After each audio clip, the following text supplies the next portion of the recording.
vai... conta, Edmundo, alguma coisa aí para falar sobre o tema? Ou podemos passar sobre gols aí? Eu acho que é muito difícil discutir sobre esse tema. Eu acho que o futebol deveria ser mais democrático, deveria ser para todos. Ele é, claro, mas ele acaba privilegiando quem tem um poder aquisitivo maior. Eu acho que comparar país continental com países bem menores. Eu joguei na Europa, a Fiorentina, quando eu cheguei lá, jogava de 15 em 15 dias em casa. Jogava uma partida fora, outra em casa. Uma partida fora, outra em casa. É mais fácil você encher o estádio. Salário mínimo lá é 3 vezes maior do que aqui. O deslocamento é mais fácil, enfim. Então a gente não pode comparar nenhum time do Brasil com o Borussia, por exemplo. Exato. Seria 80 injusto. mil todo jogo. Oi? Seria injusto. É uma outra realidade. Agora, é claro que aí eu não sou bom de números, mas é claro que se seu time está bem, o torcedor, ele abre mão da praia, ele abre mão de uma série de coisas pela sua paixão, para ir ver o seu clube no estádio. Eu acho que isso deveria ser uma regra. Uma regra para todos. Mas, enfim, sem citar nomes aqui, ninguém quer ver o seu time lá atrás na tabela, perdendo como mandante. O cara quer ir ver o time dele ganhando. Ele quer ir levar o filho dele para dizer o orgulho do pai de torcer por aquele time e ir lá mostrar que o time dele ganha. Vai gastar dinheiro para ver o time perder, não? Acho que tem as facilidades, entendeu? Eu sou nascido e criado no Rio, eu nasci e minha casa não tinha televisão. Hoje tem uma televisão em cada cômodo. Então, para mim, é mais cômodo ligar a minha televisão para ver um jogo. Tudo TV boa. Do que pegar o carro. Não estou aqui...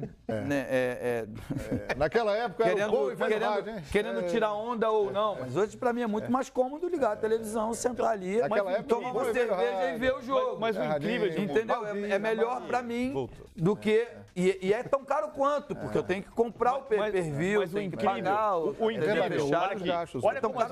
Olha como a gente roda quando a gente fala de público, quando a gente roda entre os mitos. Nós estamos falando todas as dificuldades que se tem hoje para ir, certo? É difícil, é mais caro.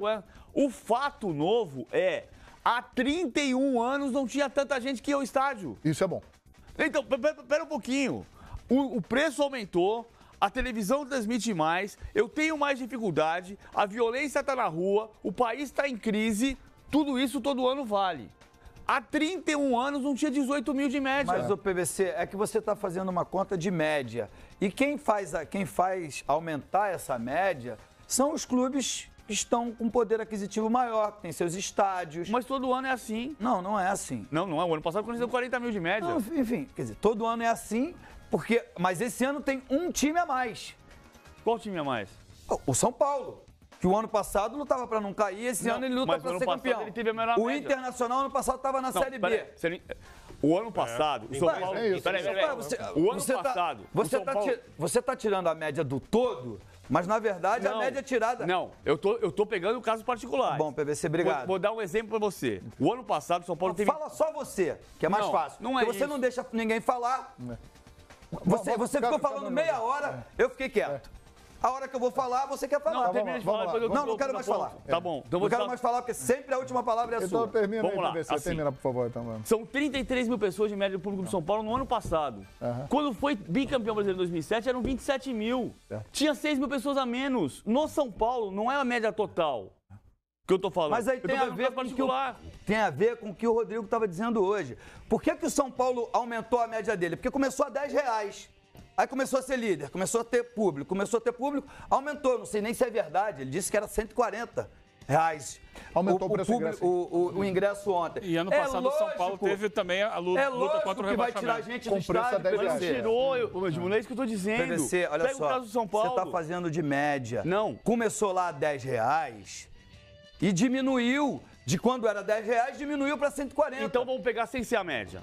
O jogo São Paulo e Bahia foi o 5º maior público do São Paulo no ano. São Paulo deu 57 mil contra o Corinthians, que é o 2º público do Brasileirão. São Paulo deu 56 mil contra o Ceará, deu 53 mil contra o Vasco, deu 47 mil contra o Fluminense e deu 43 mil contra o Bahia. O São Paulo jogou mais de 20 vezes no Morumbi esse ano. Eu só queria entender... É o quinto público do São Paulo no ano. O porquê da discussão. Porque o futebol, ele é democrático, ele é do povo. E o povo é que está reclamando que não consegue ir porque os ingressos estão caros. Mas aumentou a média, aumentou a quantidade de gente no estádio. Olha só, esse ano... Porque esse ano tem 2 times, pelo menos, gigantes, que levam uma média de público muito grande que não levavam no ano passado. Olha só, minha leitura desse ano. São Paulo levava no minha leitura desse ano. O Flamengo aumentou muito a média de público esse ano. O São Paulo, ano passado, lutava contra rebaixamento, fez promoções seguidas para atrair a sua torcida. E o torcedor vai, às vezes, quando ele quer chegar lá e dar aquela força para o time. Esse ano a gente tem um campeonato muito disputado. E disputado por grandes clubes. Sim. Hoje nós temos o líder, é o Inter, mas o São Paulo está com a mesma pontuação do Inter. Né? Esses times têm grandes torcidas. O Palmeiras está arrebentando, atropelando, tem grande torcida. O Flamengo tem enorme torcida. Então, o campeonato que está muito disputado por grandes clubes. Agora, eu não sei, por exemplo, se a gente comparar a média do Corinthians do ano passado com a desse ano, eu acho que a desse ano vai ser atrás. A do Bahia do ano passado com a do Bahia desse ano vai ser um pouco atrás. Eu acho que a situação de disputa muito quente do campeonato ajuda a levantar. Concordo plenamente com o Eugênio e nós vamos então agora falar de um time que tem colaborado, sem dúvida, para que essa média tenha aumentado nessa temporada, porque Maracanã tem aí grandes públicos, a média do Flamengo é a melhor aí da história dos pontos corridos, né, da sua história. E a Carol Patati está lá no Ninho do Urubu, Flamengo se preparando, pensando no jogão decisivo contra o Corinthians. Tudo bem, Carol? Muito bem-vinda aqui ao Expediente. Oi, João, boa tarde para você, muito boa tarde a todos que estão ligados conosco. Então, sobre o que vocês estavam falando aí de média de público, já foram vendidos mais de 38 mil ingressos para o jogo dessa quarta-feira entre Flamengo e Corinthians, semifinal da Copa do Brasil, realmente um jogão. Mas olha, muito mais do que público, a gente sabe que os jogadores de ambos os times querem ver um bom gramado no Maracanã, né? Tem sido motivo de muita reclamação por parte de jogadores, treinadores, dirigentes, e a promessa é que sim, vai ter aí uma força-tarefa para a gente poder ver na quarta-feira um gramado diferente do que se viu nesse fim de semana, tanto no jogo do Flamengo quanto no Fluminense e Botafogo. Realmente condição complicada, viu? Eu estive no jogo ontem e realmente teve alguns lances ali que eu fiquei com pena dos atletas, né? Levantando bastante terra, bastante areia também e grama de menos. Mas vamos falar aqui do treino do Flamengo. Olha, trabalho com bola normal para todo mundo que teve condições de ir ao gramado aqui do CT do Ninho do Urubu hoje. E isso restringe, né? 2 jogadores aí que não puderam vir. O Rodinei, com problemas na coxa esquerda, sentiu o adutor da coxa esquerda e ficou tratando no vestiário, assim como o Marlos, ele que levou aquela pancada nas costas no jogo contra a Chapecoense, e aí não teve constatada fratura, felizmente, mas mesmo assim ainda está sentindo dores e é dúvida, evidentemente, para o jogo desta quarta-feira. Lembrando que hoje foram anunciadas aí as medidas de segurança para o jogo de quarta-feira, segurança reforçada, mais de 800 homens trabalhando aí no entorno do Maracanã e muitas ruas, muitos acessos serão fechados já a partir das 7 horas da noite para poder conter um pouco. Então, desde já, fica o pedido aí dos organizadores, né, da partida, os envolvidos também com a segurança, de que todo mundo priorize e prefira ir ao estádio de metrô. Como eu falei, até agora mais de 38 mil ingressos já foram vendidos, ou seja, mais uma vez, expectativa de casa cheia para esse grande clássico do futebol brasileiro. Voltamos com vocês no estúdio. Legal, Carol. A gente está vendo ali o Berrio, né? Imagens do Berrio, que voltou ao futebol no sábado, depois de 11 meses, né? Foi um momento emocionante. O Barbieri tem mexido muito no time, principalmente em algumas posições, comando de ataque e tal. Às vezes ele muda a lateral. Já tem aí uma pista do time do Flamengo para esse jogo contra o Corinthians, quarta-feira. No treinamento ele deixou alguma imagem aí escapar, alguma chance aí para vocês captarem? Aí, ô, Carol?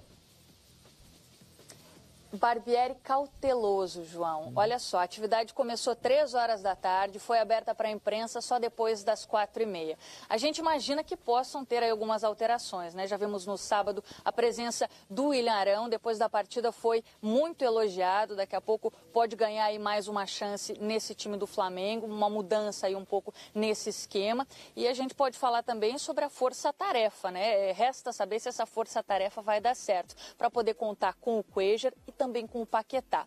A situação é a seguinte, na quarta-feira, esses 2 jogadores são esperados aqui no CT do Ninho do Urubu, antes do meio-dia. A expectativa é que eles possam chegar entre 10 e 11 da manhã, vão ser reavaliados, eles que vêm em voo fretado dos Estados Unidos, estão com suas seleções. Um voo fretado vai sair de New Jersey com o Cuéllar, passe em Washington, vai pegar o Paquetá e o Dedé, né, uma ação conjunta aí com o Cruzeiro, vem para o Rio de Janeiro, né, Minas Gerais também, o Dedé vai descer por lá. E aí vai ser feita uma avaliação desses 2 jogadores do Flamengo aqui no CT para saber se eles vão ter condições. Então, a gente sabe que o time 100% definido vai ser só na tarde, antes do confronto. Perfeito. E uma notícia que pode agradar e muito aí a quem está interessado no assunto Paquetá, ele não vai começar jogando contra El Salvador, hein? Diferentemente do Dedé. O Dedé do Cruzeiro vai começar a partida, ou seja, a tendência é que o Paquetá entre só no segundo tempo e aí aumenta a chance nesse esquema que disse a Carol Patati dele estar em campo quarta-feira contra o Corinthians no Maracanã. Carol, muito obrigado pela sua participação. Qualquer novidade, espaço aberto, é só chamar aqui no Expediente Futebol. Valeu, Carol! Valeu, João. Um abraço. Muito obrigado, Caroline Patati. Mandar aqui um grande abraço para o Juan, né? Uma notícia que foi divulgada no sábado à noite. Muito triste. Muito triste. 39 anos, né? Um exemplo de profissional. Teve uma ruptura no tendão de Aquiles e agora vai ter aí uma longa recuperação pela frente, né? Ele tem a força, né? Para que pelo menos consiga retornar para encerrar a sua carreira aí. O grande Juan, um dos grandes zagueiros aí.